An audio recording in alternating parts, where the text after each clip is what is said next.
Prey is the Predator movie I've waited over 30 years to see, and in this I know I'm not alone, because I've read director Dan Trachtenberg's Predator origin story. His parents were slightly less cool than mine, so Trachtenberg had to hear Predator described to him by friends on the way to a childhood karate meet.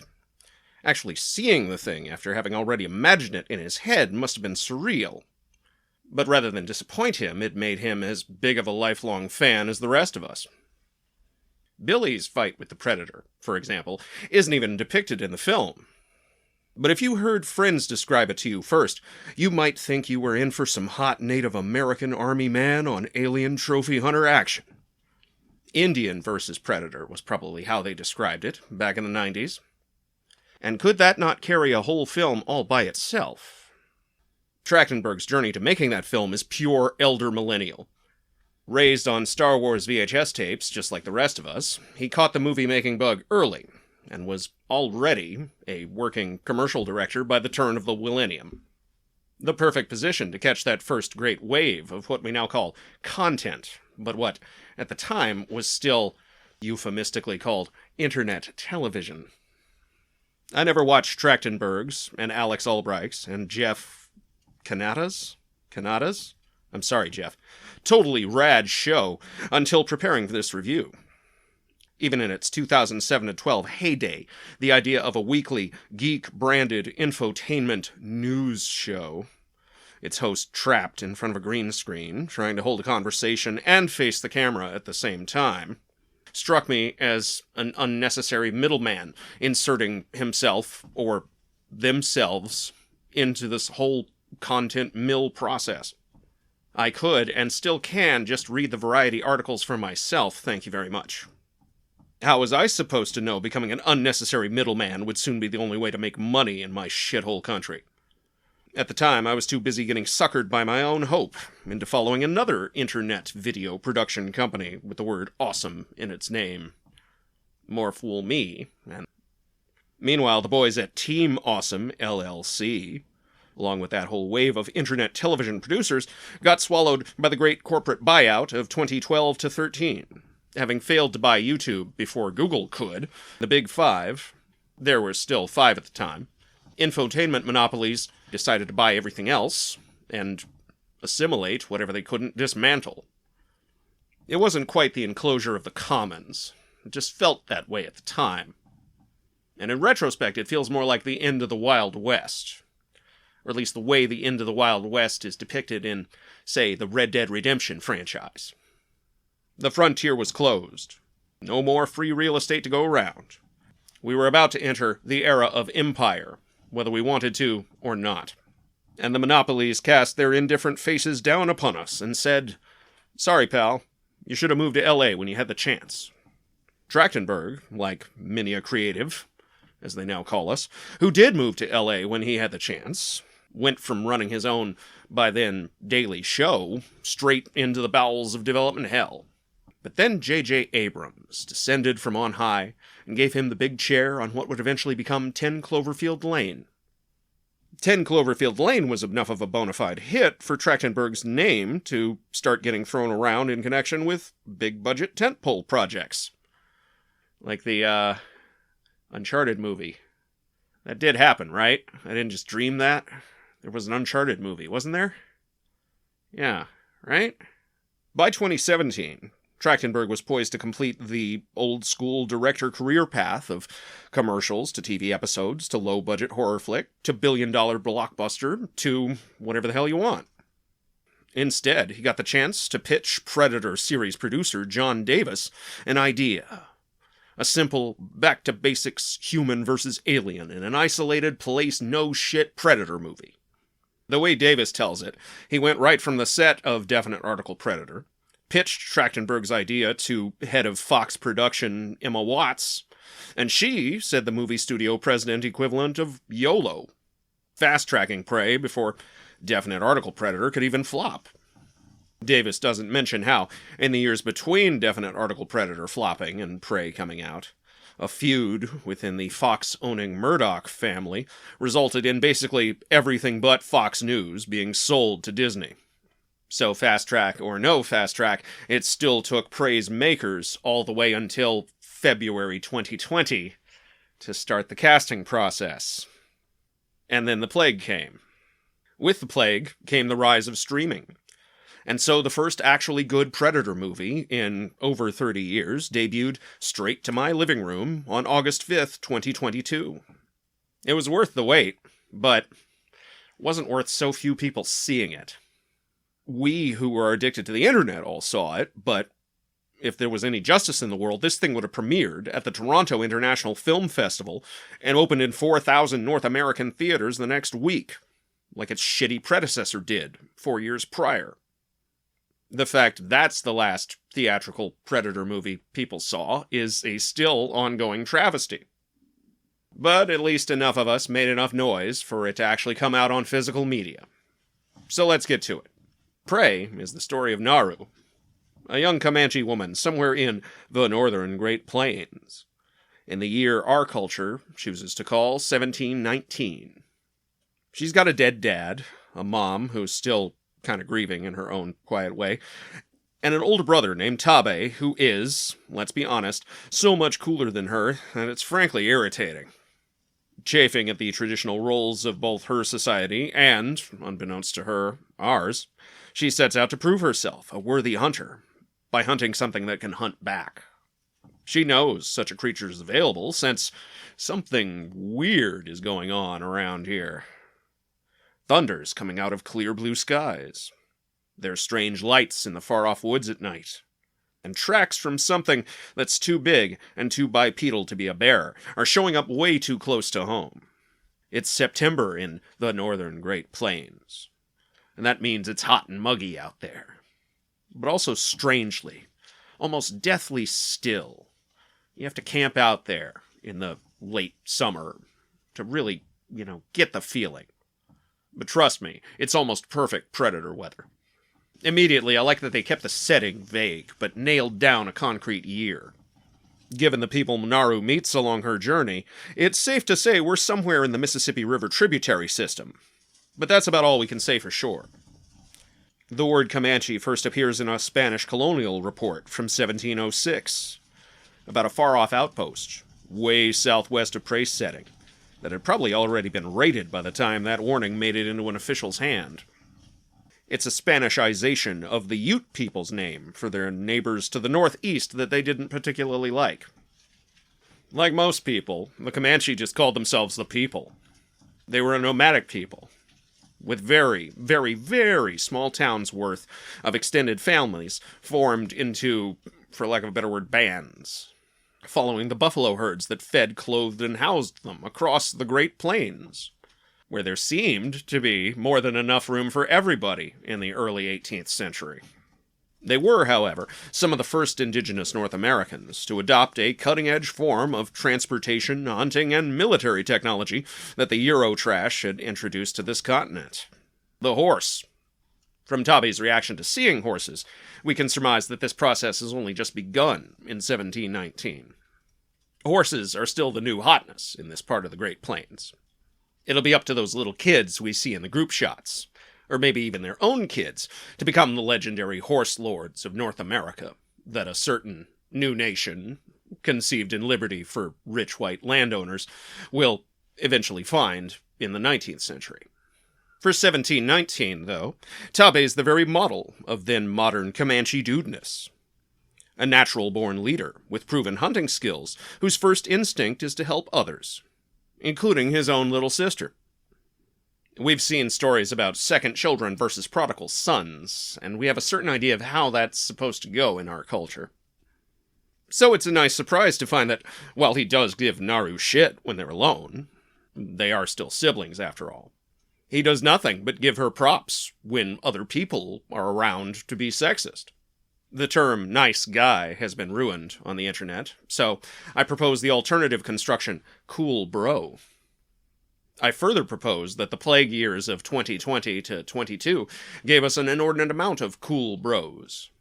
Supporting characters, sometimes blood-related, sometimes not, who nevertheless always offer the unconditional love and support to their protagonists that is the hallmark of a true bro. Javi in The Unbearable Weight of Massive Talent. New Morpheus from Matrix 4. Brianna's brother, Troy, from Candyman 4. Tabe, the small-town hero. First to go after whoever's gotten themselves snatched by a mountain lion this week. Naru tags along, and here we have a Predator movie where the final girl actually is a final girl, in the definitional sense. The lone survivor, who's the first to notice something is really wrong out here. And nobody believes her. Not even really her own brother. Wounded pride and second child syndrome, combined with the correct sense that there's something out there, to take Naru on a hero's journey into the West, making this a Predator Western set over 100 years before the first cowboy was even a bottle of rye whiskey in his dad's wagon. Like the Predator cop drama and Predator Karmic Justice for the Vietnam War movie before it, the idea of a Predator Western seems so self-evident in retrospect, it's amazing anyone had to actually think it up. It's a particular type of Western most people probably associate with The Revenant now, but it's a type that was a lot bigger in the 70s, when that first wave of revisionist Westerns started taking the whole man versus nature conflict, if you'll forgive the sexist terminology, seriously. It had always been inherent in the Western premise. But then, motherfuckers started taking it to its logical extremes. Like Q said to the Enterprise crew when he introduced them to the Borg, "It's not safe out here. It's wondrous, with treasures to satiate desires, both subtle and gross. But it's not for the timid. There's bears and mountain lions and peat bogs you don't notice till you step in them. There's the occasional Bigfoot, who might be an alien trophy hunter. And there's the fact that you are, loyal dog who is a very good boy aside, totally alone for miles and miles in every direction." How, oh how, those with limited imaginations asked before this came out, is someone supposed to solo a predator with nothing but stone axes and flint arrows? The same way Arnold did, of course. But before we get there, though, this movie shows us something I didn't even know I needed, but now can't imagine myself without. 18th century Predator technology. My own cultural chauvinism just assumed, and was aided by the years of comic books I've read, that their technology just kind of stopped somewhere along the way. But of course, the same could be said of us, if you didn't know anything about nuances. So it's not shoulder-mounted plasma this guy's packing. It's a railgun that shoots darts you have to pick back up. Kind of a design flaw there, though you can see the vestigial remains of this still in Predator 2. 1719 Predator's cloaking device appears glitchier than his 20th and 21st century descendants. And instead of a gauntlet nuke, he carries a shield and a handful of bouncing betties. That could still take out a whole forest, but, you know. This, and the, frankly, spectacular Predator versus Fur Trappers fight scene that those bouncing betties conclude, illustrate that Naru's actions averted a near apocalypse for her people. The Reagan-era U.S. military could have served whole battalions to that Predator in Guatemala for months, and it wouldn't have amounted to much more than a rounding error in the Pentagon's 1987 budget. But if the Predator had found Naru's home, and everybody rushed out to defend it, weapons in hand, instantly making themselves viable targets, well, it would have been a slaughter. Instead, through the act of 1v1ing a Predator, Naru becomes even more than the hunter she wanted to be. And all it costs is the life of her brother. Her very cool bro, R.I.P. Oh yeah, and 4 other people who, if not her direct blood relations, were at least her generational cohort. This horrifying experience changes Naru into as much of a predator as her antagonist. And it's the culmination of a parallel between them the film's been setting up since the first act.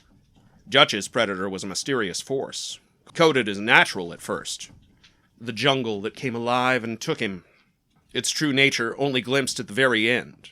And even then, all it really offered up to Dutch was a mirror. Lieutenant Mike Harrigan's predator was a supervillain in search of a worthy arch-enemy. Naru and her predator are also 2 sides of the same coin. 2 lone hunters on similar missions to prove themselves to their respective societies. They take turns stalking each other through the forest, orbiting each other like subatomic particles, until they both encounter, and separately, but together in spirit, slaughter the French. The French who try and fail to trap them both, since to the French they are little more than exotic, dangerous, New World animals. Their paths diverge after the French are all dead, with the exception of one Raphael Adolini. He teaches Naru how a flintlock pistol works in exchange for some medicine. And I'm not even going to get into the tedious debates over the chain of custody of this fucking gun. Ooh, is the guy who throws it back to Mike, is that the guy, or is that like the grandson of the guy? You know, we don't fucking know. I don't fucking know. Maybe they're more like Vulcans than I figured when I was making that bad analogy. Maybe they just live 300 years. All I know is, Naru has a resource the Predator could never possibly access. And that resource is the rest of the human race. A simple moment of communication between two people from opposite sides of the globe gets Naru as close to technological parity with her Predator as she's going to get without a time machine. Unless, of course, she were to, say, steal the Predator's stuff, which, oh wait, she does. Their technology is a crutch, and you can kick it out from under them. Like most arrogant bastards, the thing the Predators really seem to hate is being treated the way that they treat others. By the end, Naru's the one setting traps, and whistling in the dark to summon evil spirits into them.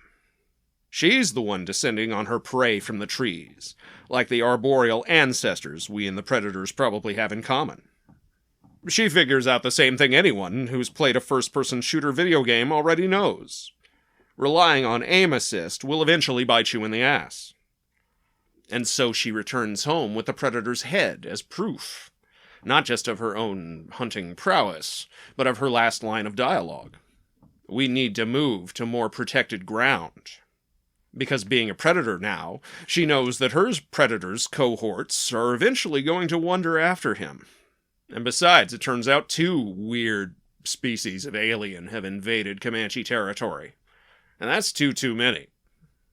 You know, it'd be funny if this whole send a lone warrior down to fight other lone warriors in honorable combat thing started as just a deal that one band of Predators struck with one band of Comanche 300 years ago to avoid wiping each other out.